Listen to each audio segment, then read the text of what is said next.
너와 나의 얄미 광야야 길을 내라 긴 산을 인겨서라 너희도 들었으리 민족들의 단식한 소 이 땅에 천국시련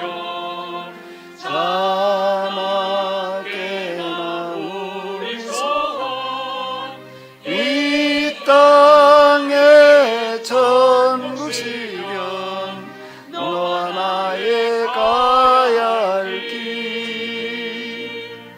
태양아 멈추어라 하나 너도 계속 걸어라 너희도 보았으리 역사 속에 비행시마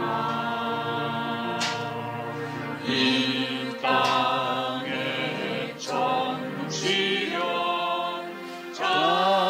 자나게 나 우리 소원 이 땅에 천국시련 너와 나의 존재 우리 다 같이 통성으로 우리 기도하도록 하겠습니다. 우리에게 이런 마음 주시옵소서.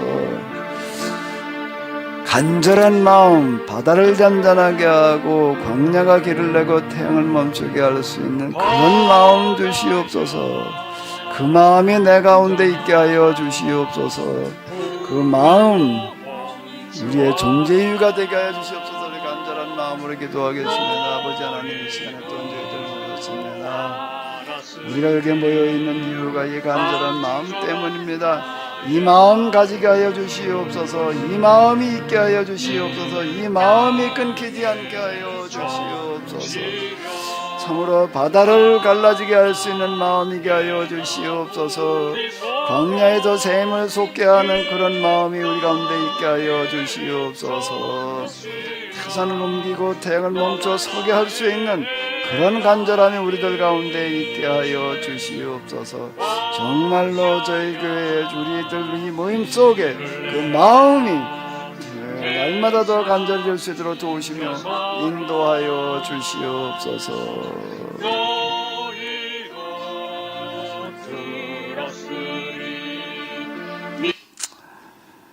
이후 시간 도다 지금 저희들 모였습니다.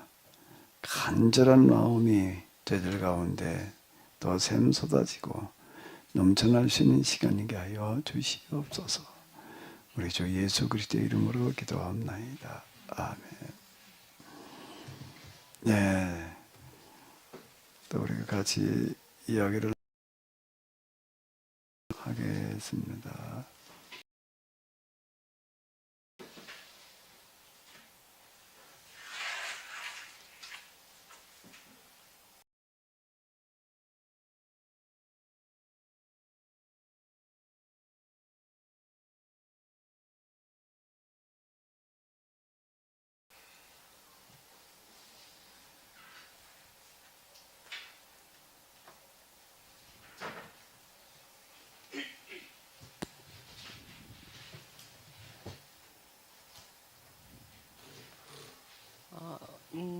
마귀가 이제 멸하러 왔다는 표현을 가지고 목사님께서 마귀 권세를 예수님께서 멸하러 오셨다 이 주제 가지고 시작을 하셨는데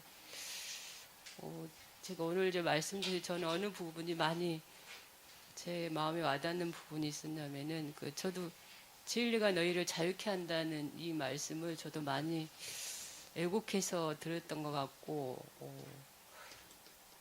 근데 이제 이 부분을 지금 와서 저도 생각하고 묵상해 보니까는 목사님이 이제 재해석한 모든 말씀을 듣고 나니까 많은 부분에서 자유케 된다는 걸 저도 경험을 하거든요. 물론 책임감 있고 또 거기에 대한 부담감도 있지만 제가 지금 느끼는 것은 우리가 인생을 살아갈 때 많은 부분을 선택해야 결정해야 될 상황에서 목사님께서 이제 어떤 신앙을 단편적으로 이렇게 우리에게 전달하는 게 아니고 종합적으로 인생 전반을 이렇게 다루고 계시는 것 같은 느낌.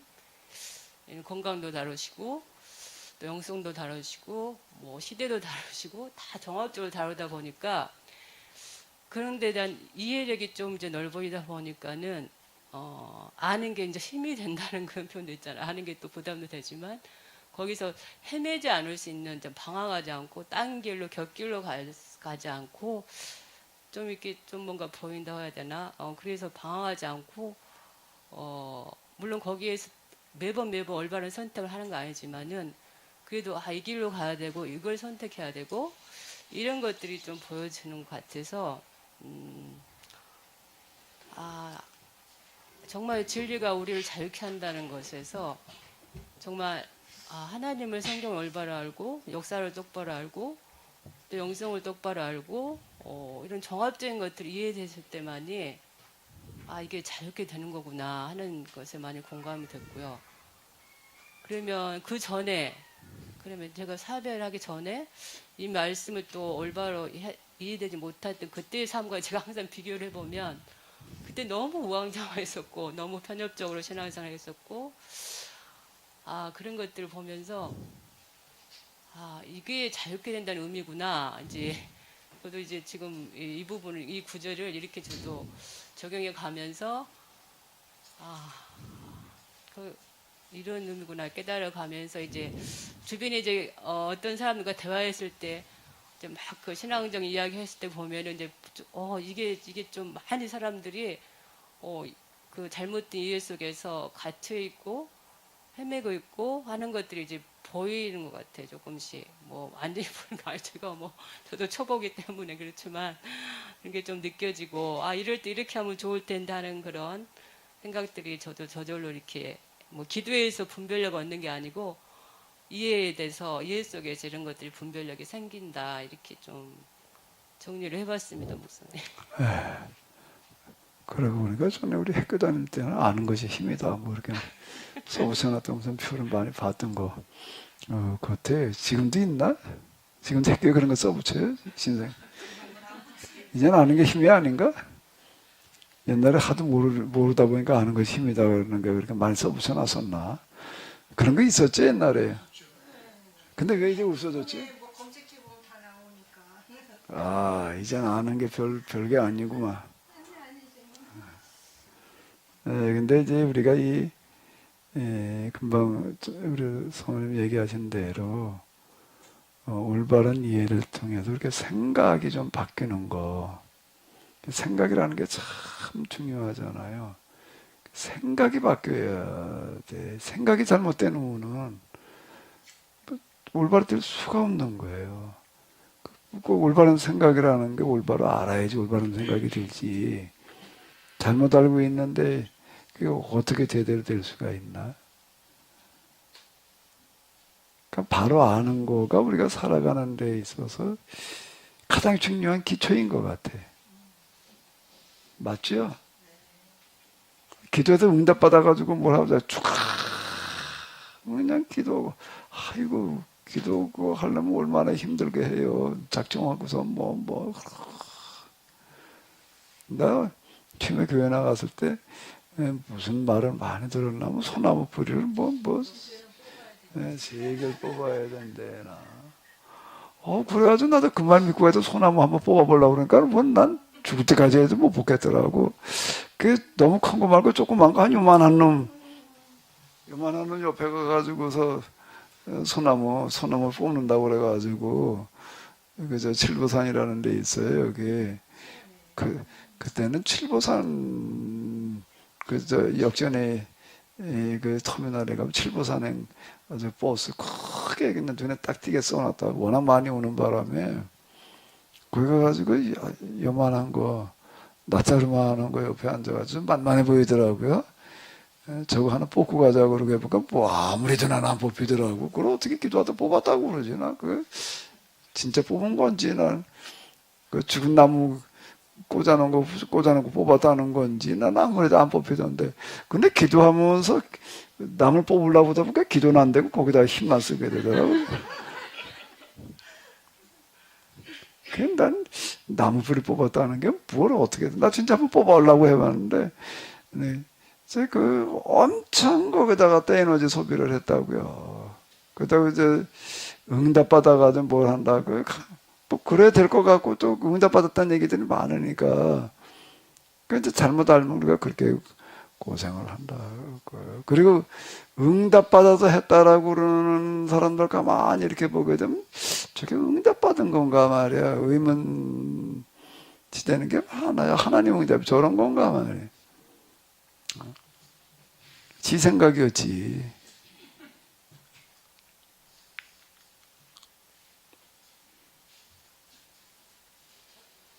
또 응답 받아보시려고.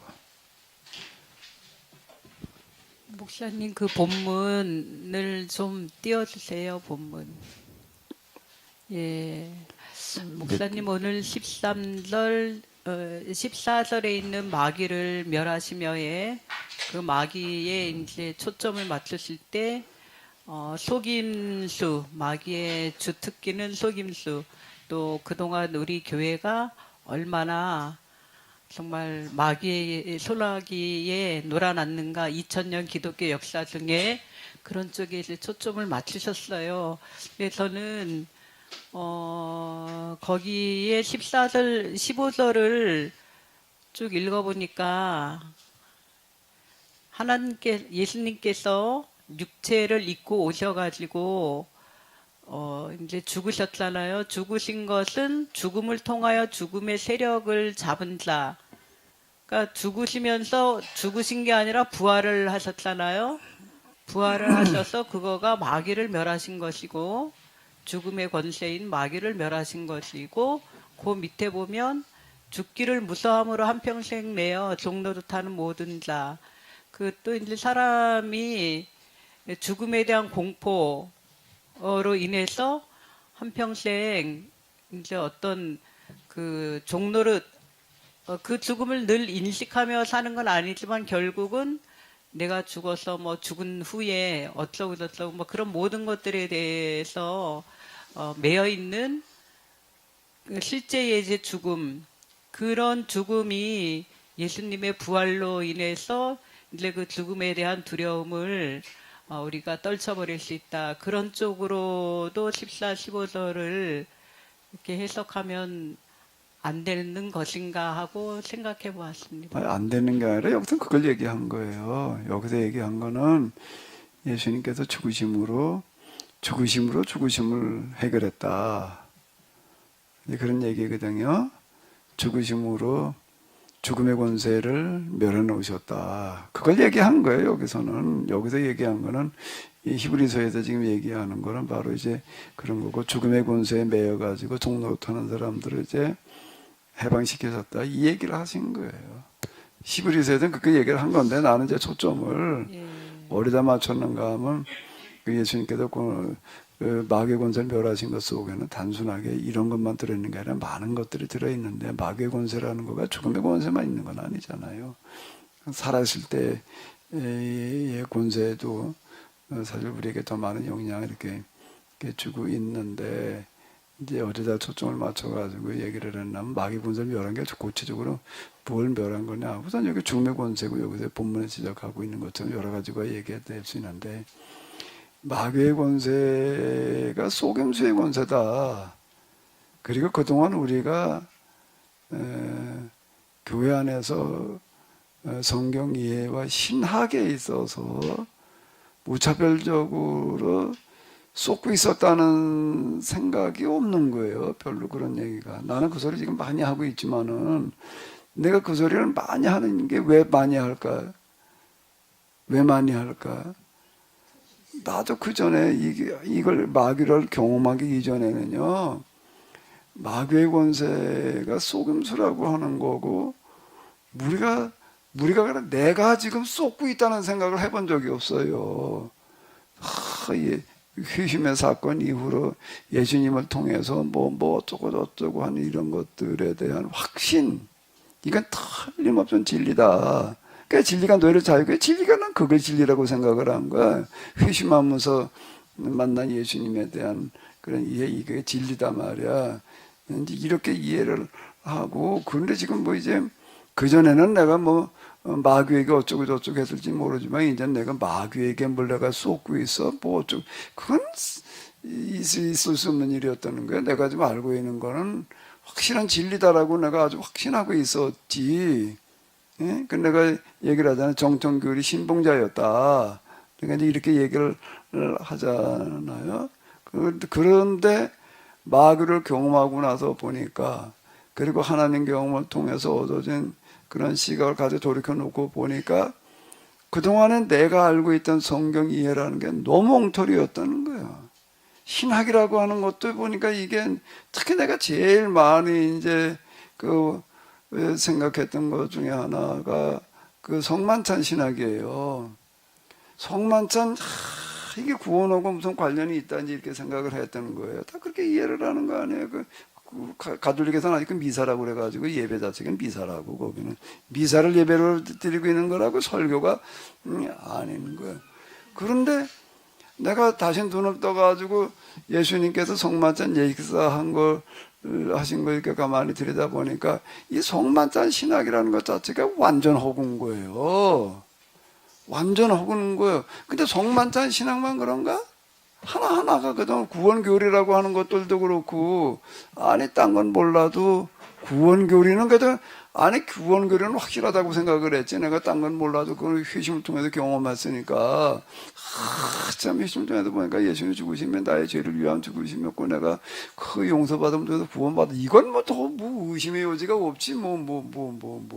그걸 뭐가 잘못됐다고 그래. 그걸 그 경험하지 못하니까 이제 그러는 거지. 이제 회심을 한번 경험해봐. 그러면 정말 그게 진리라고. 그게 유일한 진리. 진리잖아. 그것만 가지고 진리 갖다 뜯어다 붙인 거고.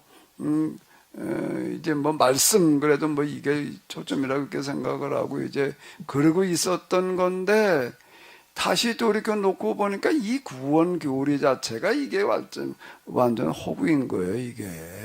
성만찬에 대해서도요, 성만찬 이게 구원과 관련이 있다는 생각에 대해서 의심해 본 적이 없는 거예요. 단지 화채설이냐, 공제설이냐, 임제설이냐, 뭐 상징설이냐 말이야. 이거 가지고서, 근데 화채설은 좀 아니야. 뭐 이런 식이었지.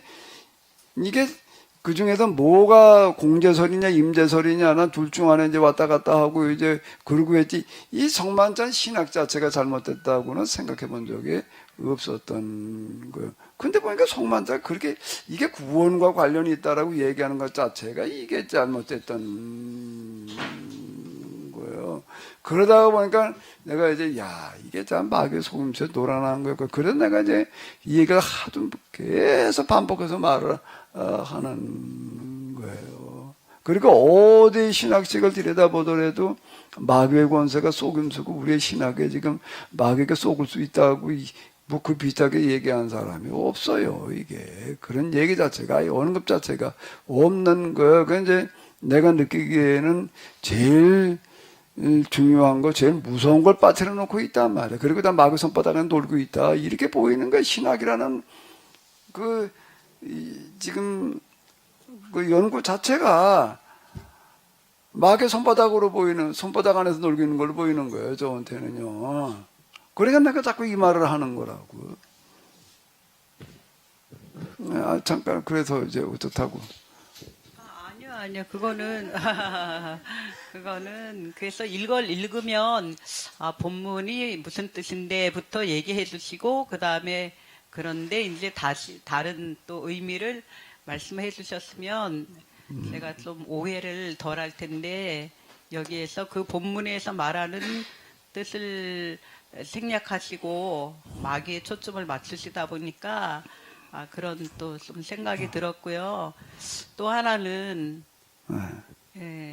지난주에 말씀하신 거는 이제 우리가 하나님의 상속자이고 대행자이고 하나님의 자녀로서의 그런 의식, 자기 정체성, 자기 의식을 그렇게 갖고 행하고 이제 살아야 되는데, 그거는 하나님께서 주시는 그 마음이고 생각이고, 근데 그게 아닌 거는 그럼 다 마귀가 주는 마귀의 그러니까 한마디로 그것도 마귀의 속임수겠죠. 마귀가 내 마음을, 내 생각을 주장해서 내가 그냥 인간적인 그 뭐 누구나 다 생각하는 그런 정도의 생각 속에 살아가게 만드는 거는 그것도 이제 마귀의 속임수일 텐데, 그럼 우리 인간은 한마디로 하나님의 영에 붙잡히지 않으면 다 마귀의 영에 붙잡혀서 살아간다고 봐야 되는가,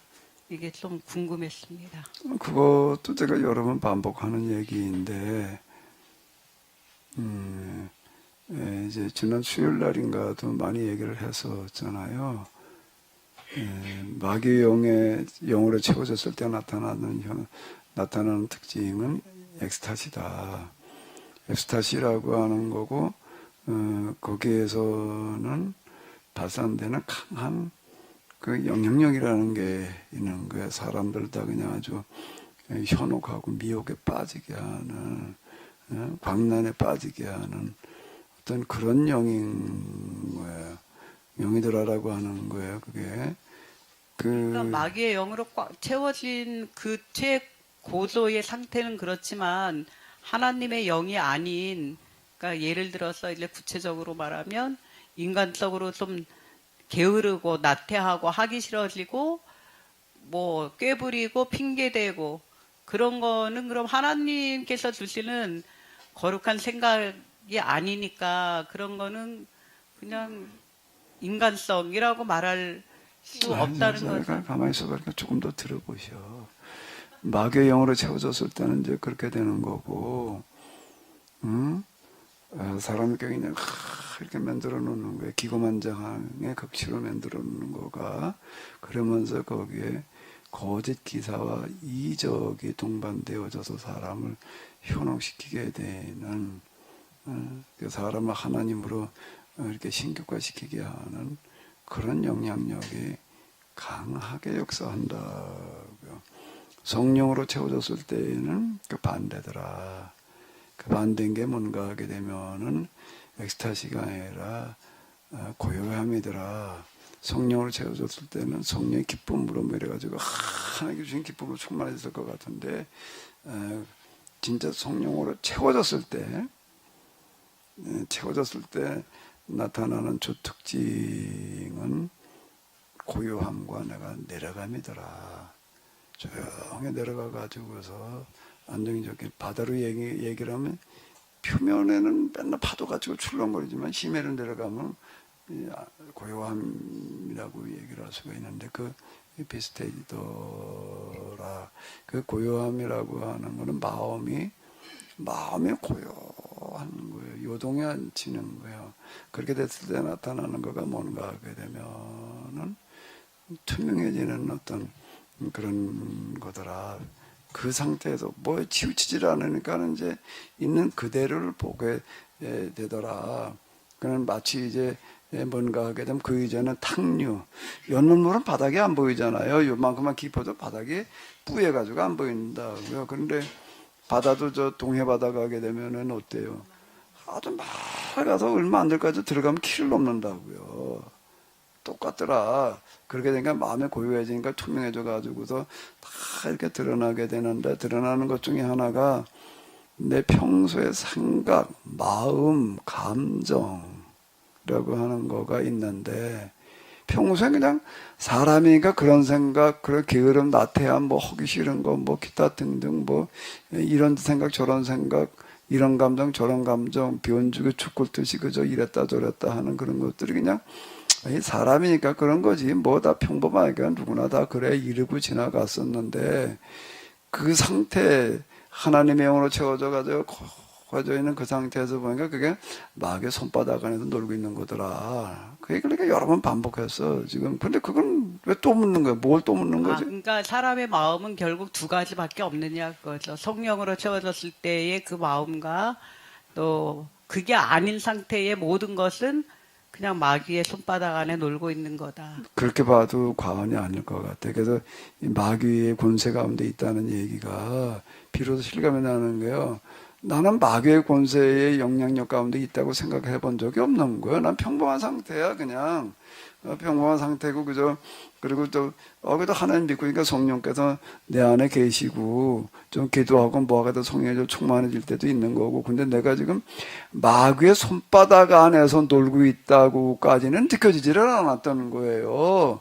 가끔 가다가 그냥 뭐 내 생각 뭐 저거 저쩌고 하는 게 그냥 사람인가 그냥 그렇게 사는 거지 이렇게 생각을 했었는데 그런 상태에서 이렇게 보니까 그게 다 마귀의 생각과 마음과 감정의 지배 가운데 있었던 거더라. 그 상태에서는 그렇게 보이는 거예요. 그전에 안 보여 그냥. 그게. 그러니까 하루 동안의 많은 생각의 대부분은 마귀가 주는 생각에 지배당해서 그냥 살아가는 것 같은데, 그럼 그거가 아닌 그거와 반대인 성령님의 지배 가운데서 산다는 것은 늘 뭐라 그래야 되나 늘 감사해야 되고 늘 부단히 경건에 이르기를 힘쓰는 아이고 그게 아우라고 이렇게 생각이 드는데 종교개혁 이후에 오늘의 개신교를 가능하게 하는 데 있어서 오늘의 개신교를 종교개혁 이후 개신교 세력이 카톨릭을 앞질러 가지고 세계 최고의 종단이 되잖아요. 기독교 내에서만이 아니라 다른 종교에 비교해 가지고 최고의 이제 종교 세력이 돼요. 여기에 크게 중요한 역할을 하는 사람들이 여러 명 있는데 빼놓을 수 없는 두 사람이 있는 거예요.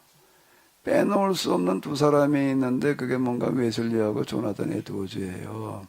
그 사람들로 말미암아서 현재 복음주의라고 하는 거가 가능해진 거예요. 복음주의 운동이라고 이렇게 얘기를 하는 것은 개신교의 특징인 거예요. 지금 이렇게 회심 이런 거 강조하는 거예요. 그래가지고 이제 성령운동 이런 거 다 이쪽에서 나오는 어떤 건데 그것 때문에 개신교 세력이 그냥 급속하게 늘어난 거라고요. 전 세계를 그리스도에게로 그래가지고 선교에 대해서 그러고 하고 선교제가 가지고 많은 그런 이제 실적들을 거두는 거예요. 우리나라 선교도 그렇게 해가지고 이렇게 되는 거잖아요.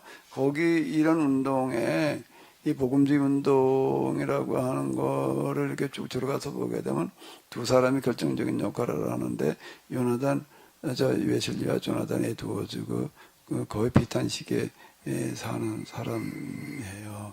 근데 두 사람의 공통점이 있어요. 두 사람의 공통점이 뭔가라고 하게 되면 엄격한 경건주의라는 거예요. 애들이 청소년들이 이제 그때 다니는 그 사립학교가 좋은 학교들이 있었는데 그게 다 이제 교회에서 운영하는 그런 그 당시 카톨릭이죠 이제 카톨릭에서 운영하는 그런 학교들이었어요. 근데 애들이 거긴 다 힘들어했어요. 가면 엄격하니까 뭐 이래라 저래라 뭐 호래는 게 어마어마해가지고 다 싫어하고 다 힘들어했어요. 그런데 웨슬리 같은 경우는 거기를 다니는 또 뭐라고 그러는가 하면 자기 집에서 자기 엄마한테 들볶인 거에 비하면 아무것도 아니다. 이렇게 얘기를 하면 아주 아무것도 아니다 그러고 그냥 이건 놀러 다니는 거다 그러고 다녔다라고 하는 거예요. 그러니까 그건 뭔가 하게 되면 그 어머니가 그렇게 훈련을 시키는 거예요. 두 사람 다 그래요. 두 사람 다 엄마가 어떻게 했는가 하면 신앙교육을 철저하게 시켰을 뿐만 아니라 애들을 11명을 키우는데 집안도 애 우는 소리가 안 들렸다. 혼자 키우는데 그랬고 그 10명의 애들을 갖다가 공부도 직접 가르쳤어요. 엄마가 가르쳤어요. 아빠가 아니고 아빠가 목사였는데 엄마가 가르쳤는데 공부를 가르쳤다는 거가 우리에게 영어, 수학, 뭐 이걸 가르쳤다는 얘기, 그 정도를 가르쳤다는 얘기가 아니라 철학, 인문학이라고 하는 걸 가르친 게 대학 가서 배워야 될 수준으로 다 가르쳐놨고, 뭐도 가르쳐놨냐면 고전어도 가르쳐놨어요. 히브리, 라틴어 이런 걸 가르쳐가지고서는 엄마한테 배운 거 가지고 옥스퍼드에 들어가가지고서는 교수를 했어요. 학생이면서 교수를 했다고요, 헬라어. 그러니까 엄마한테 배운 거요. 엄마. 그 엄마는 누구한테 아버지한테 배우면 어떻게 그 엄마는 그 시대에 그렇게 머릿속이 깍깍 그런데 그 엄마는 애도 많이 낳아서 10명 이상을 낳았어요. 그걸 다 그렇게 키워놓는 거예요, 애들을. 10명 이상이니까, 좀 어린이집이지, 뭐, 어린이집. 그런데 애 우는 소리가 안 들렸다. 왜? 얼마나 조절 안 주니까, 밥을 안 먹이니까. 저 기도를 안 하면 아주 전매기 때부터 기도 안 하게 하루 3번 기도를 하면 밥을 안 줬단 말이야. 이렇게 훈련을 시켜놓은 거야. 둘 다. 애도 어조도 비슷해요. 그리고 다 10몇 살 때에 대학을 들어가요. 지금 우리 저 고등학교 들어가야 될 나이에 대학을 졸업을 해. 그 사람들은, 조나단 에드워드 예일대 다녔나? 그 다른 옥스퍼드를 다니고, 이제, 그러고 했는데, 뭔가 하기는 그 사람들 말미암아 오늘 그 복음주의 운동이라고 하는 거가, 지금 그 뿌리를 내리는 거거든요. 이건 뭔가 하면 그들의 그 평소의 삶이 거기에 뒷받침되지 않으면 안 된다는 얘기가 되는 거라고요. 그 이제 80이 넘도록 온 영국을 그냥 돌아다니면서 하루 몇 차례 선교를 했다 말이야. 그거 그냥 그 말 타고 돌아다니면서 걸어다니면서 이렇게 했다라고 뭐 제가 몇 번 얘기를 하잖아요. 감리교 목사가 말이야 뭐 이런 걸 가지고 힘들다고 그러다니. 이렇게 내가 그 일기를 읽다가 내가 충격을 받아가지고서요 내가. 뭐였다나 이렇게 우리가 읽어야 될 필독서 중에 하나가 웨슬리의 일기다 말이야. 웨슬리의 무슨 신학책 뭐 어쩌고 저쩌고 뭐 표준 설교집도 모두 있고 말이야. 근데 난 표준 설교집도 좋고 다 좋은데 일기부터 읽어라 말이야. 내가 그렇게 얘기를 하고 싶은 건데요. 그건 뭔가 하게 되면은 그 지금 막 아이쿠 그러고 뭐라고 그랬지 금방 왜 웨슬리한테 가봐. 그러고서 감리가 목사 사모라고 그러다니 말해. 그러고 그냥 아마 혼쭐을 낼 거야 아마. 그걸 가지고 힘들다고 그러다냐. 그리고 감리교 목사 사모해 그러고 그냥 그럴 거야 아마. 웨슬리 앞에 가게 되면.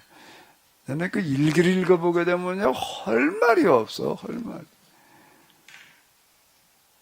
세상에 그런 사람이 있어요, 진짜. 왜, 우리가, 성경을 보게 되면, 사도행전에 이르면 바울이 참 열정적인 사람인데요. 정말 바울 같은 사람들이 다 웨슬리도요, 못지 않아요. 폐병이 있어가지고서요. 그냥 조금만 하면 열나고 그러고 하는데 정신력으로 그걸 하나님께서 왜 그걸 안 고쳐주시지.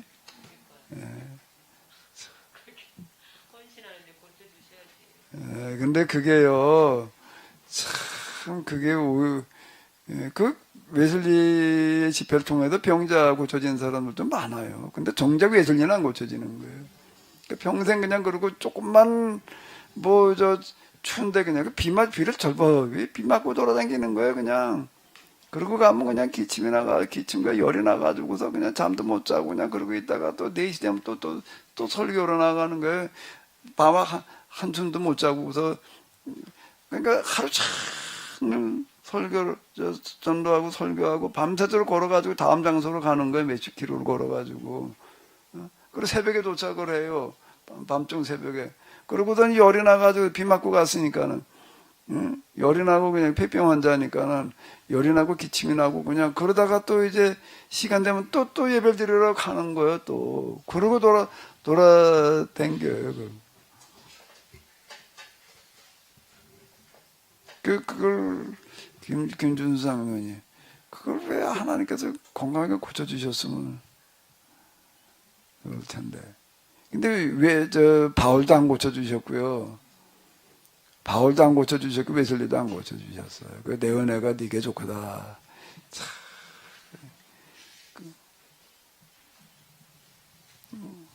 왜 가시오 계속 앉았지?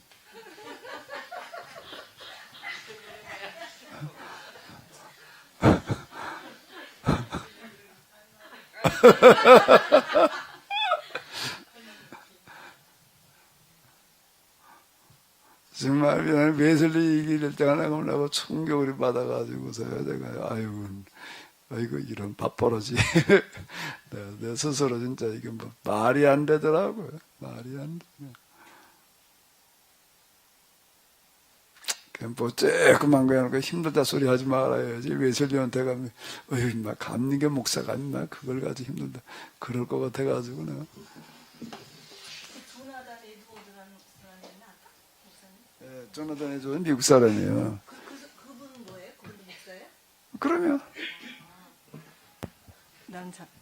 나는 그 사람은 하루 설교 준비를 12시간인가 하는 사람이에요. 그분은 그 학자예요. 미국이 배출한 조나단 에드워드 최고의 신학자다 이렇게 얘기를 할 만큼 이 사람은 학자예요. 설교를 하는데 설교가 아니라 강의예요. 그냥 원고 읽어요. 이 사람은요. 그냥 아주 이분은 시대가 어느 시대쯤이에요? 그- 예수님 목사님보다 전? 그 비슷한 시기예요. 비슷한 시기예요. 그 시기인데요. 조나단 에드워드를 좀 얘기를 하게 되면 이분은 설교자, 부흥사가 아니라 학자예요. 미국이 배출한 지금까지 미국이 배출한 최고의 신학자 그런 조나단 에드워드 이렇게 평가를 이제 이렇게 받는데요. 이 사람은 설교가 뭔가 하게 되면은 원고 설교예요. 원고 설교고 그냥 읽는 거예요. 원고 읽는 거예요. 그럼 뭐 전혀 은혜로운 분위기가 아니에요. 그리고 굉장히 수준 높은 신학이야 이거는요. 설교가 그 교인들이 은혜 받을 그런 설교가 설교가 못 돼요. 그럼 막 이래야 될 거 아니에요. 그냥 조용히 그것도 그냥 읽어. 그런데 거기서 사람들이 그냥 난리가 나는 거예요. 그 설교에서 막 입신하는 사람이 나오고요. 그냥 그 설교가 어떻게 더 그러냐라고 하는 그거 설교 준비를 매일 12시간씩 하는 사람이에요. 그분은 그렇게 사셨으면서 그렇게 해서 아니 그거를 설교 한 편은 12시간이 아니고 하루 설교 준비만 10몇 시간을 하는 사람이야 이게. 그러니까 설교를 얼마나 막 목소리를 뭐 높여서 하느냐 안 하느냐 그게 중요한 게 아닌 것 같아. 조나단 에드워즈의 설교를 보게 되면은요 어떻게 더 그런 일이 일어나느냐라고 하게 되면 그 사람도 그 엄마로부터 그렇게 신앙 훈련을 받은 사람이 아주 어렸을 때부터 그냥 하루 3번 기도하지 않은 밥을 뭐 만들 정도로 더 이렇게 훈련을 받았던 그런 경건의 사람이었고요. 그 설교나 이런 거에 온 심혈을 기울여 넣는 거예요. 거기에 그런 이 역사가 일어나는 거예요. 이 회심하는 어떤 그런 일들이 그냥 그 설교 그걸 들으면서 그냥 사람들이 막 그런 일들이 일어나요. 요한에슬리하고 이제 성격이 약간 좀 달라요. 그 사람 설교자예요, 유명한. 예?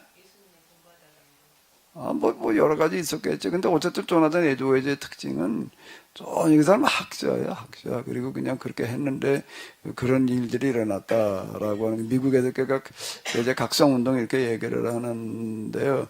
그 두 사람으로 말미암아 개신교의 복음주의 운동이라고 하는 거 뿌리를 내려가지고 이렇게 급속히 팽창하는 그런 역사가 일어났어요. 이건 뭔가라고 하게 되면은 그 사람들의 개인적인 그 어떤 것보다 엄마의 영향력이었다는 거예요. 엄마가 그렇게 키운 거예요.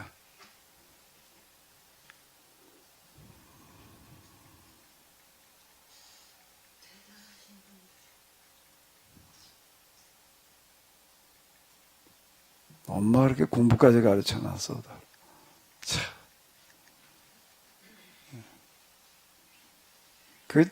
그 이렇게 보게 되면요.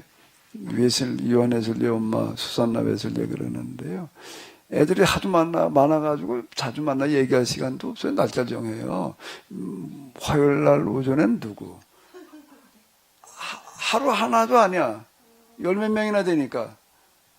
7명이면 하루 한 주일에 한 번이지만 이건 이것도 아니야.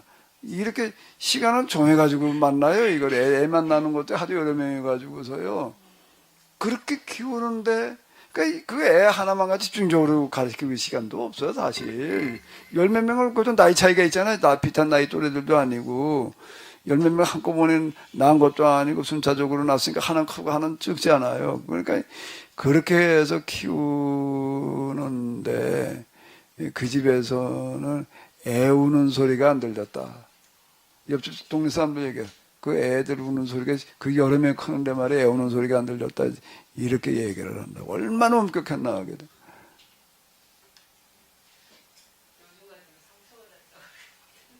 상처받았다고 그러지. 우리 애들도 내가 그 정도는 안 하고 그저 째고 이랬는데 뭐 아빠 때문에 우리는 뭐 어쩌고저쩌고 맨날 그냥 아주 여태 내가 그 소리 듣고 있는데 뭐라고? 뭐가 어떻다고? 딴 데로 세지 말고. 엄격하게 했다고 해서 상처가 되는 건 아니에요, 사모님. 그럼요. 엄격한 거와 그 후에 또 어루만지는 자상함과 또 그런 것이 그거 저기, 공존해야지. 그 웨슬리한테 가서 물어봐 봐봐. 어땠나?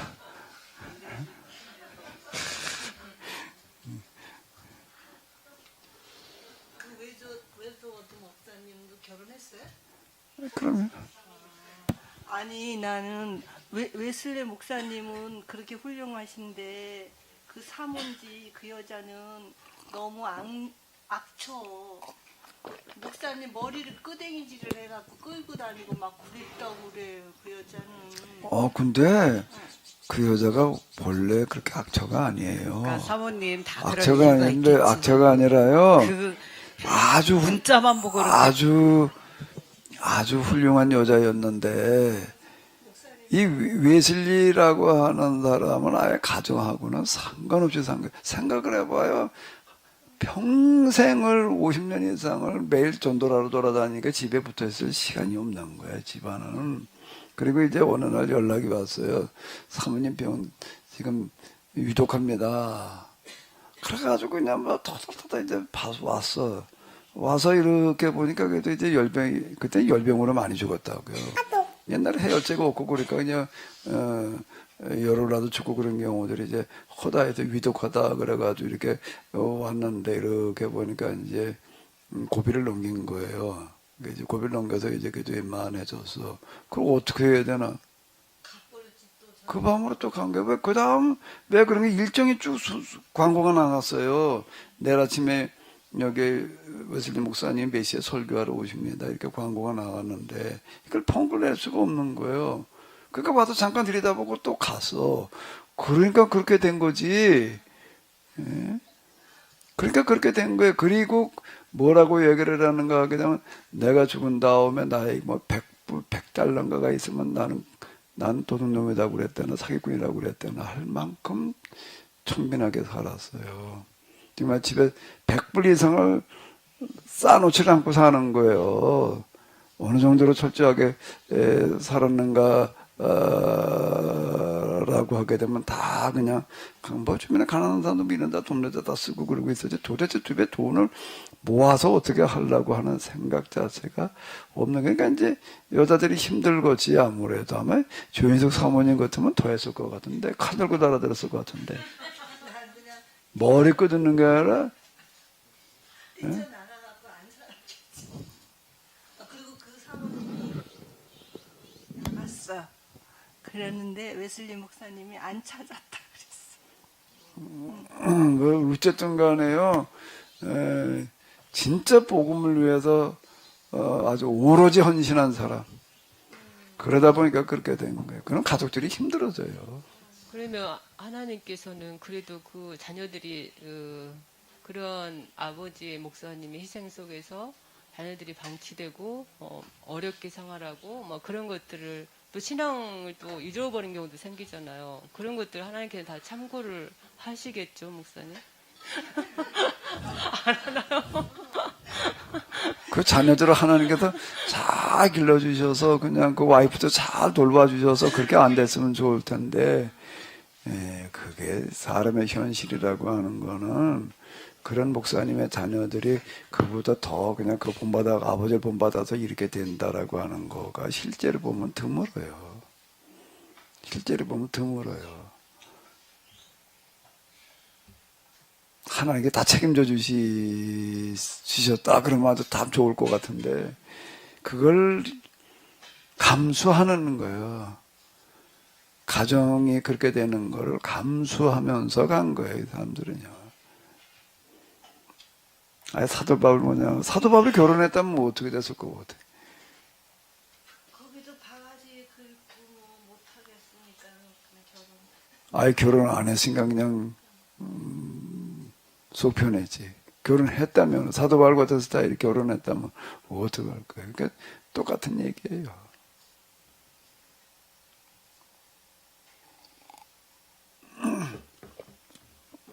자, 이제 다시 성경으로 돌아가게 되면은요,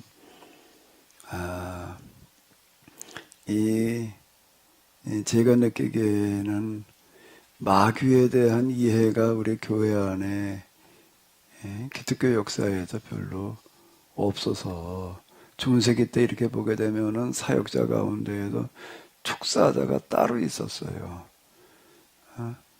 그래서 이제 넌 은사가 축사자들 다루는 은사가 있으니까 넌 이건 해라 그래가지고 귀신 내쫓는 거는 했는데 정작 귀신의 정체에 대해서는 너무 모르고 귀신 들린 사람 고치면 그게 마귀 쫓아내는 건 줄로 알았지.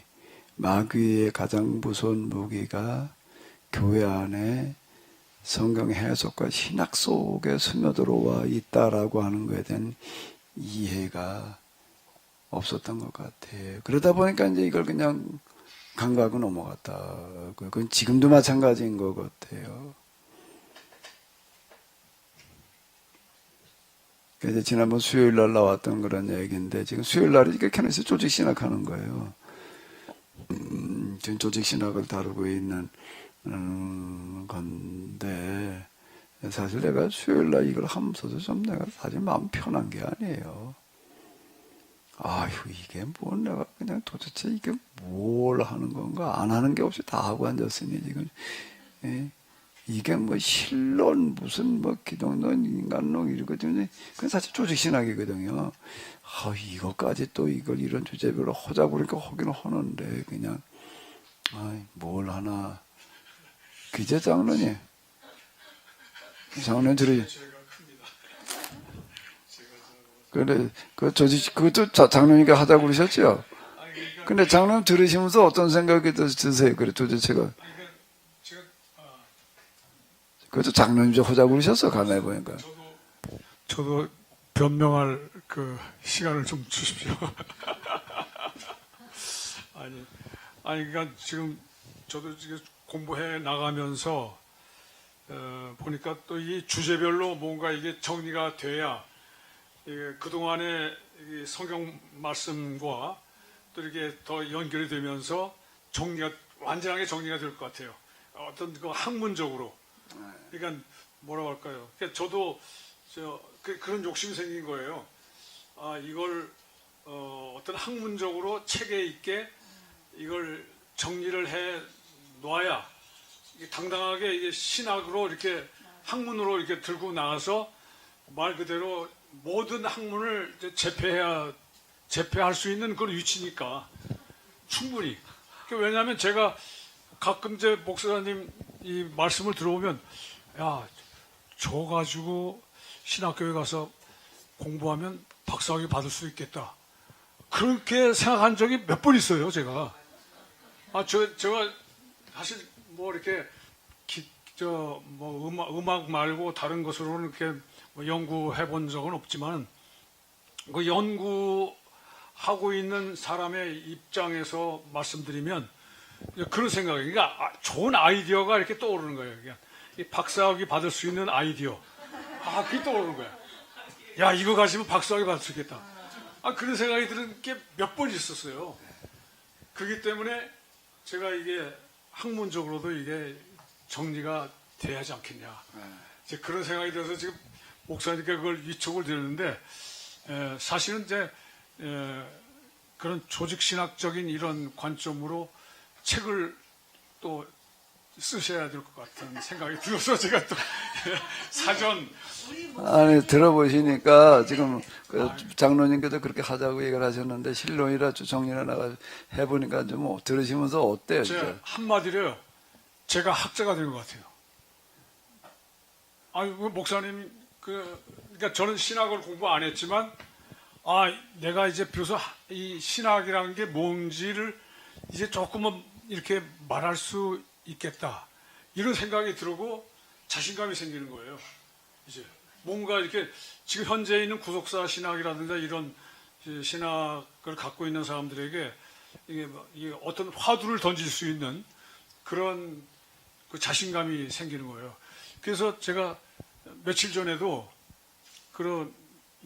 우리 주로 이제 찬양 하는 사람들 모임을 갖는 자리에서 아까 같이 온 그 친구에게 제가 뭐 좀 얘기를 좀 해주려고 좀 얘기를 하려고 했는데 제가 이렇게 둘이서 얘기하는 그걸 누가 옆에서 듣고 있다가 이렇게 둘러싸였어요, 저게. 자연스럽게. 제가 그래서 한마디로 지금 제가 쉽게 이 찬송가로 제가 이 얘기를 했거든요. 자, 어떤 찬송가가 있냐면요. 세상 근심 걱정 모두 벗어버리고 전국 가리라 전국 가리라 이런 찬양을 하거든요. 이게 물론 저 흑인 연가입니다. 이게 가스펠 흑인. 근데 이런 찬양을 우리를 받고 은혜를 받거든요. 말 그대로 천국 가리라 뭐 생각하고 다 이제 벗어버리고 천국 가는 거야. 그래서 제가 이제 이 곡을 인용을 하고 또 그다음에 다윗의 시편 23편 여호와는 나의 목자시니 뭐 이 찬양. 자, 이게 바로 우리 기독교인들이 지금까지 은혜롭게 부르는 찬양들이다. 근데 이 찬양이 신학적으로 잘못됐다. 제가 이렇게 딱 짚고 들어가니까 거기에 있는 권사님 한 분이 소리를 언성을 막 높이는 거예요. 아니 예수를 믿는 것이 예수를 믿는 게 천국 가기 위해서 예수를 믿는 거지. 아니 뭐로 그러면 교회 다녀요? 뭐로 예수 믿어요? 천국 가기 위해서 믿지 뭐로 가요? 그래서 제가 너무 당황해가지고 그럼 권사님 그 천국이 어디 있습니까? 이렇게 물어봤어요. 저 하늘에 있죠. 어디 있어요? 하늘에 어디예요? 그 장소입니까? 어떤 장소예요? 저 성경에 그런 게 나와 있습니까? 그러니까 막 언성을 높이는 게 그냥 억지를 쓰는 거예요. 그러니까 제가 너무 안타깝고 설명하려면 너무 길잖아요. 거기서 그렇게 큰 소리를 막 이렇게 나가니까 제발 좀 소리 좀 작게 하고 좀 얘기하자. 그래도 막 화를 내는 거예요. 이렇게. 화가 나겠지. 네. 그러니까 이 둘이서 얘기하려다가 이거 안 되겠다. 그래서 딴 밑으로 가서 다시 잠깐 얘기하다가 시간도 부족하고 하니까 우리 다음 주에 우리 교회 오면 좀 얘기해 주겠다. 이제 그렇게 하고 이제 말고 그랬었는데 사실 그래서 이 신학이라고 하는 어떤 학문적인 거, 그러니까 약간 좀 생각을 좀 하는 그 지식층들에게는 이 학문적으로 접근하는 방법이 나름 그게 어느 정도 그 설득력이 있을 수 있겠다. 물론 이게 원성을 높이고 그냥 우격다짐으로 막 이렇게 고집을 피우고 말하는 사람들이 대부분이죠, 물론. 왜냐하면 자기가 믿고 있는 그 교리가 절대적인 거니까. 그것 때문에 교회 다닌다고 하는 그 목적이 그건데, 그게 이수가 아무것도 아니라고 한다면, 그 얼마나 화가 나는 일이에요. 저한테 화를 내는 거죠, 그러니까. 그런 말을 하는 게. 제가, 그래서 지금, 이런 일이 이제 한두 번이 아닙니다. 사실 제가 이런 일이 한두 번이 아닌데, 그러니까 이상한 사람으로 이게 찍히고, 그러니까 이제 뒷담화를 많이 하죠. 김준수라는 사람이 어떤 사람이야, 저렇게. 갑자기 이상해졌어. 어느 시골의 어느 교회 다니면서 이상해졌다고 그렇기도 하고. 하긴 저희 안 사람도 이해를 못하고 다 이해를 못하죠. 어느 정도는 좀 이해를 하고 나가고는 있죠. 많이 봐주고 있죠. 물론 저를. 제가 하도 이제 막 낙자 엎드리니까 이제 좀 봐주는 건데, 근데 가끔 나옵니다. 그래도 워낙 이제 네, 근데 장로님, 아시겠어요? 장로님은 수요일 날 그걸 하시면서 그래도 조금 정리가 되시는 거예요? 아니, 이게 정리되는 정도 플러스 알파로 뭐냐면 학자가 되신 아니, 기분이죠. 그러니까요. 이 말씀이 있구나. 이게 새로운 게 또 나오는 거죠, 거기서. 그러니까 이렇게 정리가 되면서 이렇게 매치가 되고 이렇게 매치가 되고 막 이렇게 생각이 되니까 정리 플러스 알파 또 생겨요. 그러니까 너무 재밌죠. 네, 거기에 마귀론도 하나 넣었어야 됐는데 그래서 마귀론도 하나. 왜 그런가 하게 되면은 필요가 있어. 이 마귀의 속임수라고 하는 거가 우리의 신학 속에 어떻게 스며들어와 있는지 참 이제 제 입장에서는 이 부분이 제일 심각하게 보이는 거거든요. 우리가 마귀의 손에 놀아나고 있다. 근데 지금 우리가 그런 생각이 안 들잖아요. 감히 이제 마귀가 어딜 우리를 이제 이렇게 생각을 하고 있지. 내가 예수님 믿는데 마귀가 어딜 내 근처 와 말이야. 비슷하게 얘기하고 생각하고 있잖아요. 근데 그 생각 자체가 이미 벌써 마귀의 지배 가운데 있다는 얘기가 되는 건데. 하여튼 장로님이 하자고 그래서 한 건데. 이게 저는 너무 은혜롭고요. 은혜롭다기보다도 다시 또 이게 학문적으로 정말 아까 말씀 계속 반복되는 거지만 정리가 된다는 게 그게 참 필요할 것 같아요. 그래서 물론 뭐 제가 계속 기록을 하고 뭐 거의 녹취록을 이제 써가면서 이제 물론 이제 가끔가다 또 이게 읽어보기도 하고 이제 이렇게 하긴 하지만 어쨌든 이제 이게 잘만 이렇게 정리를 하면 또는 전 또 제 생각은 이런 이 신학을 바탕으로 한 새로운 관점으로 우리 신앙생활을 이렇게 돌집해봐가지고 우리가 현재 잘못 가고 있는 신앙생활과 우리의 또 생각 그리고 이런 것들을 좀 이렇게 바꿔놓을 수 있는 이제 그런 글을 좀 쓰고 싶은 마음이 들더라고요. 그래서 저같이 이렇게 어떤 신앙적인 갈등이 있는 사람이든가 이런 사람들에게 좀 설득력 있게 이렇게 보여줄 수 있는 또 이게 말해줄 수 있는 당장 이제 그래서 이제 같이 온 이 친구에게도 내가 무슨 얘기를 어떻게 시작할까 이게 참 중요해요. 이게 어떻게 접근할까. 그래서 저는 이제 일단은 내가 하빌 책을 보고 내가 감동받아서 내가 사실 이 교회까지 왔다. 그래 너도 한번 읽어보고 관심 있으면 또 제2권 책이 준비되어 있다. 그리고 내가 하빌 책을 이렇게 제목 한번 봐라. 구약 성경의 인문서다. 이거 읽으면 성경이 조금 어느 정도 이렇게 보인다. 그리고 이걸 어느 정도 이해가 되면 그 다음에 신약 성경의 인문서가 또 있다. 이게 그 다음에 이제 그래서 이거 관심 있으면 또 봐라. 그 다음에 또 있다. 그 다음에 이제 진짜 기독교인으로서 신앙생활을 어떻게 하는지 신앙생활의 인문서가 또 있다. 이렇게 비움의 길. 그래서 이게 종합적으로 이게 하나님께로 가는 길. 이게 길이다. 그러니까 자기 비움의 길이다. 이게 바로 하나님께로 가는 길, 자기 비움의 길인데 이게 바로 이 자기 비움이라는 이 말이 케노시스라고 한다. 이게 원어가. 그래서 지금 우리 목사님께서 주창하시고 또 이게 이끌어 가시는 그 신학이 케노시스 신학이다. 이렇게 분명하게 이렇게 제가 일단 말은 그렇게 던지고 그다음에 이제 지켜봐야죠. 그리고 이제 뭐 또 만나기로 했습니다. 막 계속해서. 네, 일단은 책을 드렸을 때 거기에 반응을 보이는 사람에게 이제 그 다음이 그다음에 나가는 필요하지. 거지. 그게 이제 근데 2, 3권 다 뭐 줄 필요가 근데 없어요. 그렇죠. 처음부터 잘 필요가 없고 그리고 제가 느낀 게 그럴 만한 사람 아니면은 제가 또 안 될 사람 있잖아요. 근데 이 친구는 몇 번이고 그걸 저한테 물었어요. 궁금해가지고. 그리고 자발적으로도 아니 좀 그렇게 생각하기 같은 뜻을 가진 사람들 좀 모임을 갖자. 이 친구도 그래요 저한테. 그러니까 분들 중에 그럴 만한 분들이 있겠지. 있죠.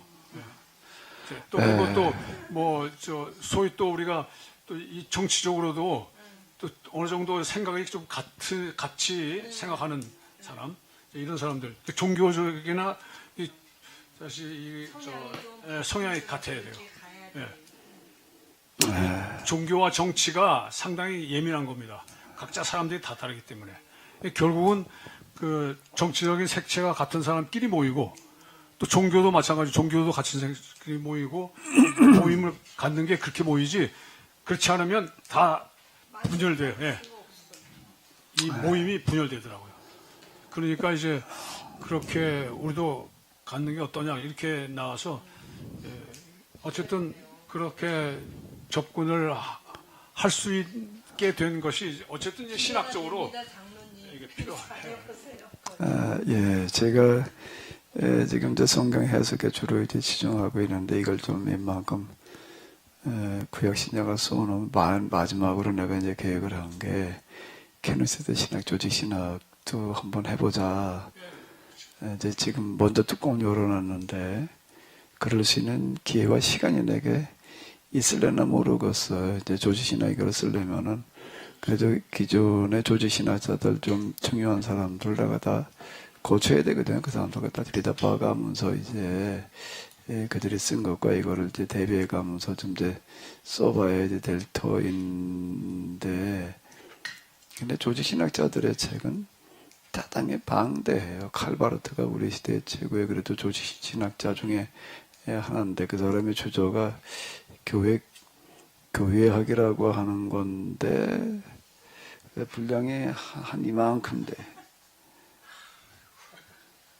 조직신학, 그 사람 조직신학 교회학이라고 하는 건데요. 이만큼이에요. 이만큼. 처음에 이제 기독교 교회학이라고 그랬다가 이름을 바꿨어요. 쓰다가 중간에 교회학. 이제 교회가 중요하다.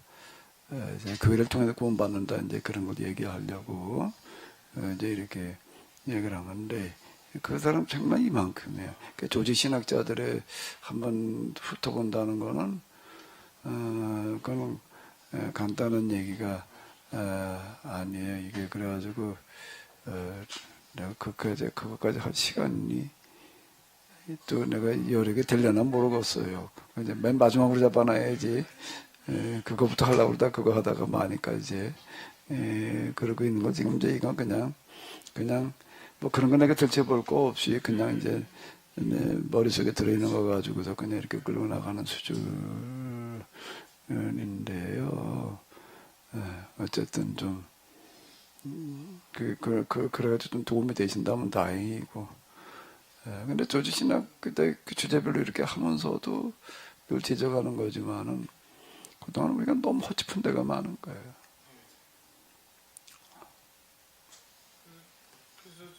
제 조카도 지금 온누리교회에서 지금 찬양 그 목사거든요. 목사 이제 그 온누리교회 서빙고. 그 뭐 그냥 제가 몇 번 이제 만나서 책을 주고 뭐 이렇게 이 얘기를 해도 안 먹히죠. 안 먹히게 관심이 없는 것 같아. 관심이 없는. 아무리 얘기를 해도 안 통하고. 참 안타까운 그런 마음이 생기고. 그래서 내가 사실 이제 제 조카들이나 이런 중에는 목사가 된 게 제 여동생 그 아들 조카 하나가 이제 목사가 됐거든요. 그래서 이 일을 잘 좀 어떻게 키워서 우리 캐노시드 신학으로 연결시켜야겠다. 이제 이렇게 생각을 하고 계속 이 얘기를 해도 이게 잘 안 되네요. 참 어렵고 말로만 가지고는 안 되고 특히 이제 목회자가 되니까 또 자기가 하고 있는 그 일에 빠져버리니까 또 그 해나올 길이 없는 것 같아요. 예. 참 안타까운 마음이에요. 예.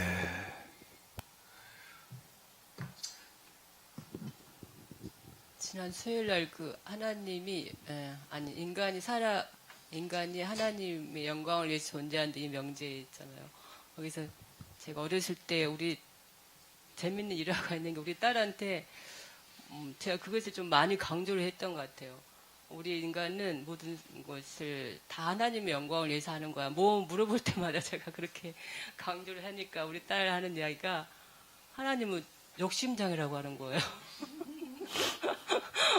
그때는 제가 무슨 의미인지 몰랐는데 지금 이렇게 생각해 보니까 정말 그렇게 하나님의 사랑을 이야기하지 않고 모든 걸 하나님 영광을 위해서 한다고 처음부터 출발하면은 얘들이 하나님 사랑을 경험하기도 전인데 와 욕심장으로 오해를 하겠구나, 하나님을 잘못 오해하겠구나 하는 그런 생각이 그때 그 명제 이야기가 좀 들어서 한번 이야기 나눠봤습니다. 이제 오히려 저기 애들이 이제 더 정확하게 이해를 할 수가 있는데, 전에 우리 교회 나오던 그 누구야, 걔 누구였지? 저 손영식 집사님네 애들 3명 있었잖아. 이름이 큰애가 명기, 승기, 뭐 그랬나? 걔네 집에 가가지고서 성경 공부하러 이제 그때 여러 번 갔으니까 창세기를 가지고 이제 성경을 공부를 하는데 나온 질문 가운데 하나가 하나님께서 왜 세상을 만드셨을까? 뭐 이제 그런 질문이었어요. 이제 그걸 가지고 어때 니네 생각을 얘기를 해봐라 그랬더니 그 둘째가 그때 중학교 다녔나? 중학교 1학년 그 나이 좀 1, 2학년쯤 되지 않았나 싶은데 걔가 이제 그러는 거에 하나님께서 세상을 왜 만드셨을까? 심심해서 이렇게 대답을 하는 거예요. 그리고 이제 지가 말하는 거 지가 웃어요. 네. 그러니까 이제 저 엄마가 이따가 종색하고 이제 야단을 치는 거예요. 성경 공부하면서 장난한다고 이제 심심해서 세상을 만들었다. 그러니까 이제 엄마 그랬나 아빠 그랬나 이제 야단 치더라고, 장난한다고. 성공을 이제 지가 말해놓고도 웃은가 봐. 이제 심심해서 지도 웃고 그런 식인데 나는 이제 그걸 어떻게 받아주는가 하게 되면 야단치지 마라. 얘가 지금 굉장히 중요한 걸 말한 거다. 하나님께서 세상 왜 만드셨느냐라고 하는 것은 사실 제일 중요한 그런 물음 가운데 하나인데 그동안 수많은 사람들이 이 문제를 가지고 씨름을 하고 대답을 하려고 그랬는데 지금 얘가 대답한 거가 바로 그에 대한 대답을 한 거다. 그동안 수많은 신학자들이 달라붙어 가지고 이 문제 대답을 하려고 그랬는데 지금 이제 승기가 얘기한 것보다 더 나간 게 없다. 얘가 아주 중요한 걸 얘기를 한 거다. 이렇게 얘기를 해놓으니까 이제 이게 분위기가 확 달라지는 거예요. 그렇게 중요한 걸 얘기했다. 이렇게 말한 지도 놀라는 거예요. 심심해서 이렇게 장난삼아 한 소리인데 아니 그게 그렇게 중요한 얘기다. 얘는 지금 심심해서라고 이제 그러는데 신학자들은 그걸 뭐라 그러는가 하면 이제 사랑의 대상으로라고 이렇게 대답을 한다. 단지 사랑의 대상으로라고 그러는 거나 심심해서라고 하는 거나 내용 같은 내용이다. 이제 내가 이렇게 이제 평가를 해 주었어요. 그러니까 너는 지금 대단히 중요한 대답을 한 거다. 이래 놔버리니까 이제 그 다음에 애들의 태도가 달라져요. 그런 식으로 해가지고서 이제 얘기를 하다 보게 되면은 이게 이제 12시 넘어요. 애들이 아예 밤새제 세 명하고 이제 그 엄마 아빠 앉혀놓고 하는데요. 어른들이 지쳐가지고 이제 야 그만하자 그러는데 애들은 뭐 이런 식으로 대화를 해본 적이 없잖아요. 누구하고도요. 그거 뭐 잘한다 그러면 뭘 춤추게 한다며. 코끼리도 춤을 추는데 고래가 춤을 춘다나 뭐 어쩐다. 얘들이 하는 말 하나하나마다 내가 그렇게 받아주는 거야. 무슨 말을 하더라도 야, 너는 그거 지금 굉장히 중요한 걸 얘기를 한 거다. 그리고 의미를 금방 얘기처럼 이렇게 이제 다시 설명해주고 이제 이래 놓으니까는 애들이 이제 밤새려고 이렇게 나오는데요. 그러니까 애들하고 내가 얘기를 하다가 놀라는 거는 누구네 집 애들만 그런 게 아니에요. 애들이 특별히 똑똑하고 공부 잘하고 그런 애들이어서가 아니라 내가 그러면서 중간중간에 내가 꼭 덮여주는 말이 있어요. 야, 너 학교에서 공부 좀 잘하는지 못하는지 모르지만 공부 좀 못한다고 해서 절대 기죽지 마라. 네가 좀 생각하고 얘기하는 걸 이렇게 들어보게 되면 넌 뭐든지 할 수가 있다. 내가 이렇게 말을 해주거든요. 그러니까 애들이 그냥 그런 소리는 별로 못 들어봤나 봐. 그냥 그러니까 이게 뭐 진짜 기가 사는 거야. 그래 밤새려고 그러는데 뉴집애한테 국한되는 게 아니에요. 내 그때 갔던 애들은 다 그런 식의 뭐 발달장애인가 뭔가 뭐 그 애도 밤새려고 나오는 거고. 이춘재 권사님 그 손 기억나시나 모르겠네. 수민이 그냥 너무 지루해가지고도 누워서 그냥 이러다가 그냥 아주 미치려고 그러는 거야. 애가 그냥 이건 몇 시간 앉아서 그러고 있으니까는 목사님한테 그냥 들어갈 수도 없고 누워서 그냥 따뜻하더라고. 그러다가 누워서 묻는 거야 나한테. 그 오빠가 있었는데 걔는 앉아서 어쩌고 저쩌고. 근데요 목사님, 하나님은 누가 만들었어요?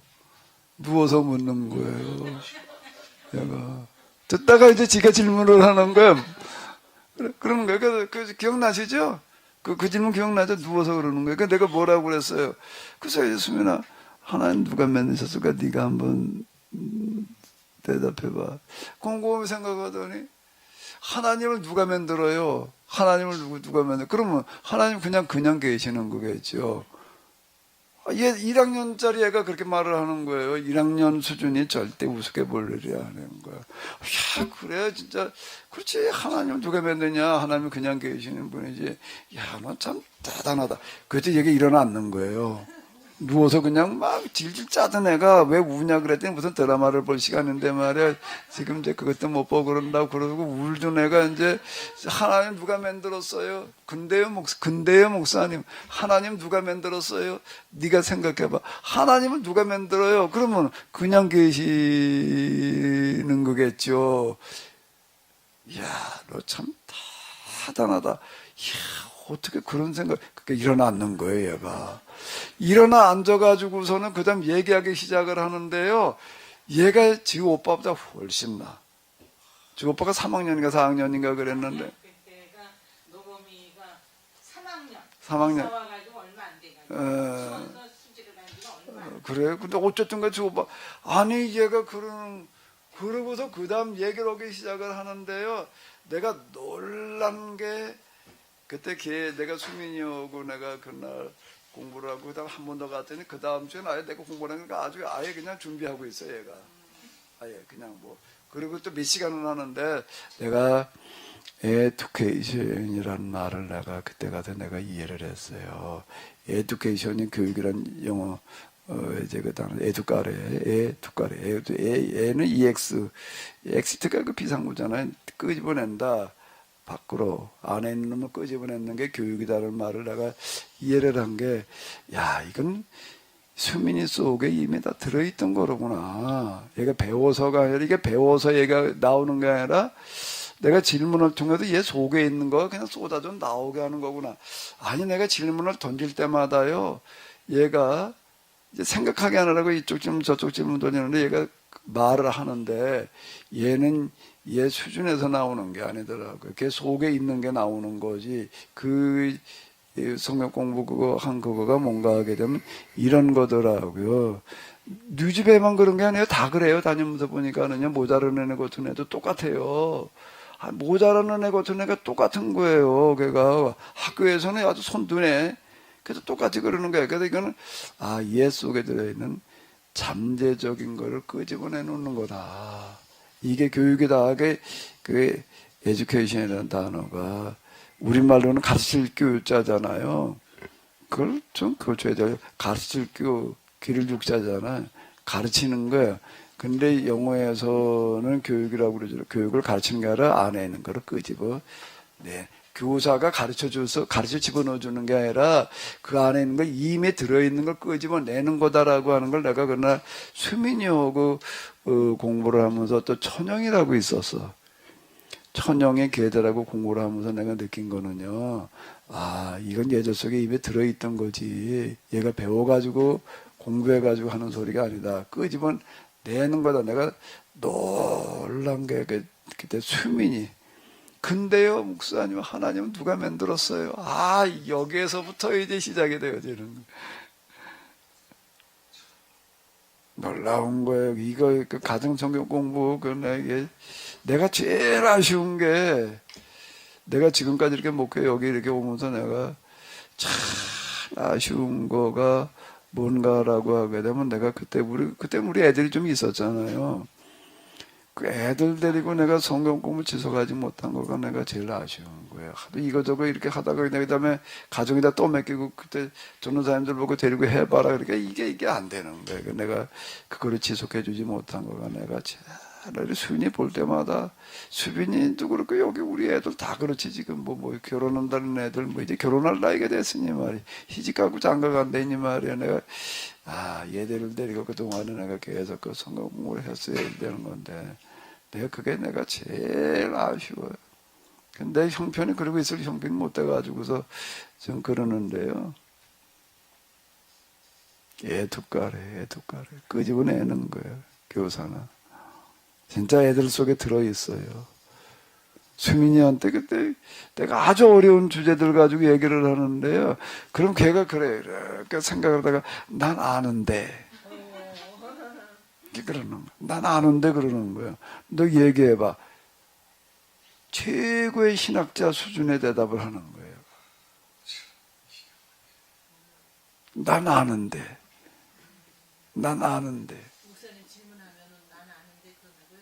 아주 어려운 주제인데요. 근데 내가 의문, 얘가 이걸 뭘 안다고. 근데 말하는 거 좀 너무 놀라는 거예요, 내가.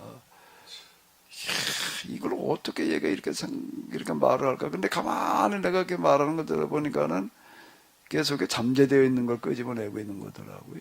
그게 질문이에요. 애들은 생각하게 하고요. 질문하고 내가 잘, 내 눈이 이걸 할 때 내 눈이 걔 눈에서 벗어나면 안 돼. 걔 눈하고 맞추고 있어야 돼. 걔가 말하는 동안. 네네. 집중을 해줘야 돼. 그리고 하나 말을 끝날 때마다 내가 이제 그 평가를 해줘야 되는 거예요. 평가를 해주고 그 다음에 또 생각을 하게 해주는 거예요. 다른 그거 연관된 걸 가지고 그렇게 끌고 가는 거야. 내가 생각을 끌고 가면요. 어제쯤 가니까는 시동이 걸려요. 시동이 걸려놓으니까 그 다음에 그냥 나와요. 다 그래요, 애들이. 그냥 나와요, 이게요. 이게 놀라운 거다. 그걸 못한 거가 내가 참 아쉬워. 딴 게 아쉬운 게 아니에요. 그걸 못한 거가. 근데 그 목사님의 그거를 전도사님들이나 이제 전달 강습 제대로 돼서 그 전도사님이나 이렇게 제대로 그걸 해줬으면 되는데 그걸 못 했으면 거였잖아. 내 나름대로는 전달 강습을 한다고 했어요. 그 부모들한테도 하고, 그 다음에 내가 계속 할 수 없게 하라 그러니까 좀 하다가 뭐라 그러는가 하면, 우리는 안 돼요. 그건 목사님이나 하죠. 꼭 이렇게 말들을 하는 바람에 내가 아주 그냥 손을 들었는데, 목사님이나 하지 우리는 못하겠다는 거예요. 근데 유일하게 해내는 사람이 이현영 장로님 와서 그걸 해내는 거예요. 우리 교회 교인도 아니고 오래 한 것도 아닌데 두 학기인가 듣고 나가지고서 그냥 이걸 가지고서 또 저렇게 지금 해내는 거예요. 그래서 내가 왜 그때 이혼한 장로님 같은 분이 좀 없었나 말이야. 이걸 내가 헐레니 이놈을 내가 혼자 다 할 수도 없고 그거나 내가 하고 있을 수도 없잖아요. 또 이제 딴 것도 하느라고 나 이제 이거 가지고 해봐. 그러니까 이제 맥이 끊기고 말았는데 이현원 장로님 와가지고서 또 이현원 장로님 그걸 또 하고 있더라고요. 근데 그거 이현원 장로님 하시는 거 내가 옆에서 이렇게 보니까는요, 세상에 뭐든지 그냥 되는 게 없고 여기에다가 전심전력을 다해야 되는 거예요. 그분이 7명 데리고 이렇게 한다 그러면 이제 어떻게 하다가 바빠도 못한 사람이 있잖아요. 그 사람은 따로 시간 내가지고 또 하는 거예요. 따로 시간, 이제부터 이렇게 다음 시간 해야지 이렇게 생각지를 않고 그분하고 약속을 잡아도 따로 시간 내가지고 똑같이 한 사람 데리고 그걸 하는 거예요. 그렇게 해가지고도 그걸 몇 팀을 하고 있는 거예요. 그분 하는 건 내가 이렇게 보니까는요, 웬만한 교회 수준을 몇십 명을 공부를 하고 있는 거예요. 몇십 명, 한 50명 되던가? 몇 팀을 하고 있으니까 매일 하다시피 해요. 매일 하다시피 이렇게 하는데 한 50여 명을 데리고 그걸 공부를 하고 있는 거예요. 그러니까 엄청 바빠요, 이분은요. 그거를 하고. 그래서 내가, 이야, 세상에 그냥 되는 거는 없고, 애쓰고 노력한 만큼 되는 건데, 그러니까 이걸 어떻게 해도 50여 명이나 데리고 하나, 허락을 해가지고는 못해요, 그거를. 우리 허락을 해가지고 그러니까 다 못하겠다고 하는 거예요. 그냥 목사님이 나오지 우리는 못한다. 근데 이분은 그걸 하는 거가 뭔가 하면, 여기 와가지고도 제 성경 공부 이걸 딱 들으면서도 그게 너무 하비르기를 읽고 이제 충격을 받았다고 그래도 온 건데, 강의 들으면서 이제 그래서 그랬고, 성경을 가지고 이렇게 해석에 들어간다는 게 너무 여기 이제 공감이 되는 거고요. 그걸 가지고 사람들하고 이렇게 나누는 게 너무 좋은 거예요, 이분은. 이거보다 더 보람된 게 없다. 내가 이걸 할 수 있다는 게 너무 행복하다. 내가 최군사님한테, 부인 최군사님한테, 옆에서 너무, 아니에요. 우리 장로님이요. 이 세상에서 목사님 만나가지고 아주 행복한 사나이가 된 거예요. 너무 그게 행복한 거, 그걸 하고 있다는 것 자체가. 그러니까 그게 되는 거지. 행복해서 그게 되는 거예요. 근데 저 같은 경우는 그렇게 이원영 장로님처럼 집중 그게 안 돼. 나는 다른 거 더 좋아하는 게 있는데. 노래도 부르러 가고 싶고.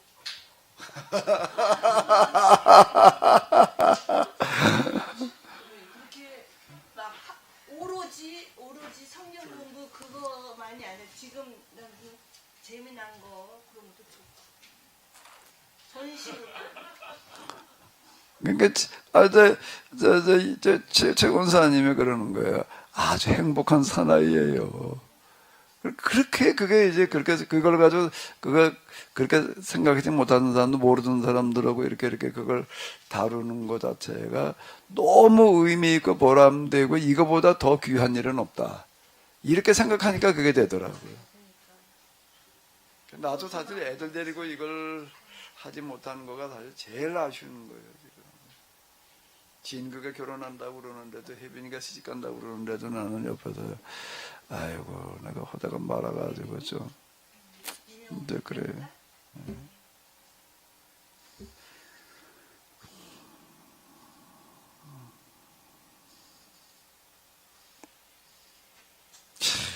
애들에서 잠재적인 게 나오는 거예요.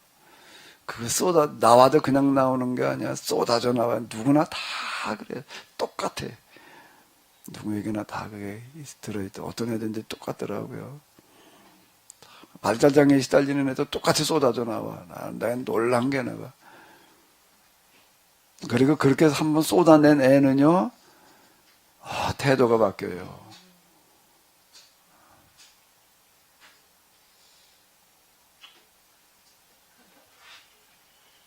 억지로 애들 데리고 성경 공부를 하는데 어떻게 밤을 새냐고. 아니 그냥 한번 1시간은 애들 데리고 성경 공부를 한번 해봐. 그게 되나. 부산해지지.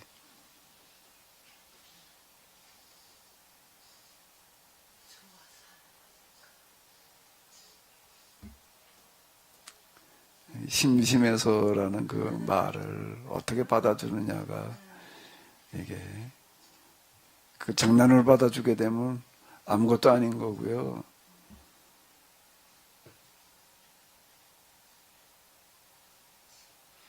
근데 지가 대답해 놓고 나도 웃은가 봐. 심심해서라는 얘기.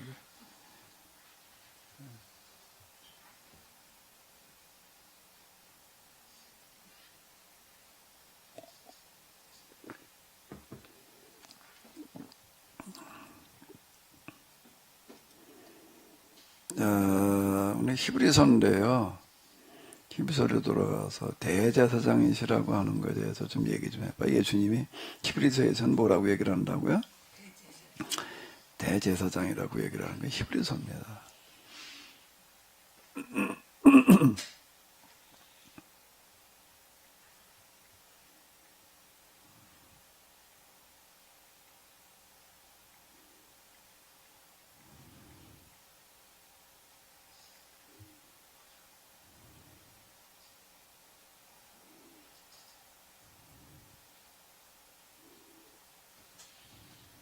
목사님, 여기선 이 히브리서 기자가 예수님이 대제사장으로 표현했을 때 이스라엘 공동체 모든 죄를 속죄하기 위해서 속죄 양으로서 가신다 이런 의미인데, 히브리서 기자는 그 이스라엘 공동체 모든 죄에 대해서 지금 우리 목사님 해석하는 그 계약법 실천하지 않는 죄라고 표현하는 건 아니겠죠, 목사님?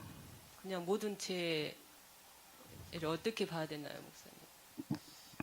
여기 이런 게 나와요. 교회 중에서 찬송하리라 하셨으면 내가 주를 교회 중에서 찬송하리라라고 이렇게 얘기를 하고 있는데, 이 모든 죄라고 하는 거가 부작위로 얘기를 하는 걸로 이해를 하면은 곤란한 얘기가 되는 거예요. 무작위로 그냥 모든 사람의 죄를 다 사해버렸다. 그럼 무작위로 그냥 모든 죄를 사기도 저절로 그냥 다 죄가 용서만 받았다는 얘기인가? 그럼 그 얘기는 아니거든요. 그러니까 교회 중에서 뭐라고 하는 이제 그런 부분이 이제 이렇게 들어 있어요. 그러니까 단서가 붙는 거예요. 아사셀의 양이라고 하는 그 대속죄일에 내보내는 그 양은 계약 공동체 중에서 어떤 죄를 얘기하는가라고 하게 되면 계약 공동체 내에서 계약법대로 살려고 하는데, 계약 공동체라고 하는 데는 어떤 사람들인가 하면은 강제로 모집하다 놓은 조직이 아니에요. 자원병이에요. 여기는 병은 영장이 나와가지고 군대 가야 되잖아요. 자원병이라는 데가 있어요. 자원한 사람만 데리고 군대를 조직하는 거예요. 계약 공동체는 징집 공동체가 아니라 자원 공동체예요. 이렇게 살겠다고 그러는 사람들만 모이는데요. 계약법대로 살겠다고 그러고 살려고 하는데 이런저런 이유로 계약법대로 살지 못한 부분이 있는 거예요. 살려고 했는데 사람이기 때문에 못한 부분, 또 못한 부분이 뭘까요? 몰라서 무의식적으로 잘못한 것들이 있는 거예요. 그런 죄를 사함받는 날이 대속죄일이에요. 무조건 그냥 농땡이 피우는 데도 말이 이렇게 그냥 다 이렇게 얘기를 알아들게 되면은 그럼 말이 안 되는 거지. 모순이야. 그렇게 돼버리면요, 아무런 죄에 대한 문제의식을 느끼지 못해 그냥 죄를 다 사해준다. 그런 게 어디 있어요, 세상에. 그건 의미가 없어져 버려요. 그렇게 되면 사죄라는 거가 계약 공동체 내에서 계약대로 살려고 하다가 못 지킨 죄라는 게 있는 거예요. 이런 그런 죄들을 사함받는 날이 대속죄일이고, 그런 죄를 갖다가 양이가 전가시켜가지고서 이제 대신 죽게 하는 게 이제 그게 아사셀의 양인데, 예수님을 대속죄일에 이제 여기서는 대속죄 양으로다가 또 이제 이렇게 표현하는 건데, 그 죄는 어떤 죄인가 하면 금방 얘기한 대로 그냥 세상에 죄가 뭔지도 모르고 그런 사람 모든 죄를 다 이렇게 얘기를 알아들게 되면은 의미가 없어지는 거예요. 교회 중에서 계약법대로 살려고 하는데 그게 안 돼서, 사람이기 때문에 다 지키지를 못하잖아요. 그런 부분들 기타 등등 막 하려고 했는데 안 된 이런 부분들, 하려고 하는데 안 되는 그 나머지 부분들의 문제를 해결해 주는 게 하나님의 역할이지. 당연히 그래야 될 거 아니에요. 진인사, 그 다음에 뭐예요? 대천명이지. 진인사를 빼버리면 곤란한 거예요. 그렇게 이해를 해야지 되는 거죠. 그냥 무조건 모든 사람의 죄를 다 일어나 버리면은 말이 안 돼, 그거는.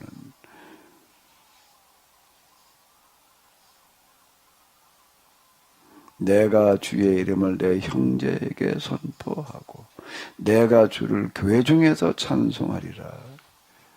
그래야지 당연히 얘기가 되지.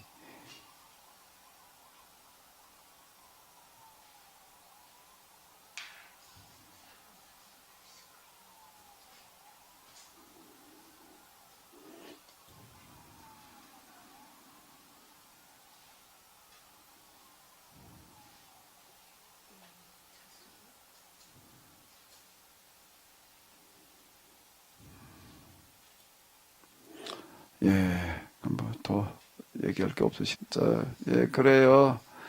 예, 우리 다 같이 주기도문으로 마치도록 하겠습니다. 하늘에 계신 우리 아버지여, 이름이 거룩히 여김을 받으 나라의 마우시며 뜻이 하늘에서 이룬 것 같이 땅에서도 이루어지이다. 오늘날 우리에게 일용할 양식을 주옵시고 우리가 우리에게 죄진 자를 사하여 준 것 우리의 죄를 사하여 주옵시고 우리를 시험에 들게 하지 마옵시고 다만 악에서 구하옵소서. 내게 나라와 권세와 영광이 아버지께 영원히 있사옵나이다. 아멘. 네, 수고 많으셨습니다.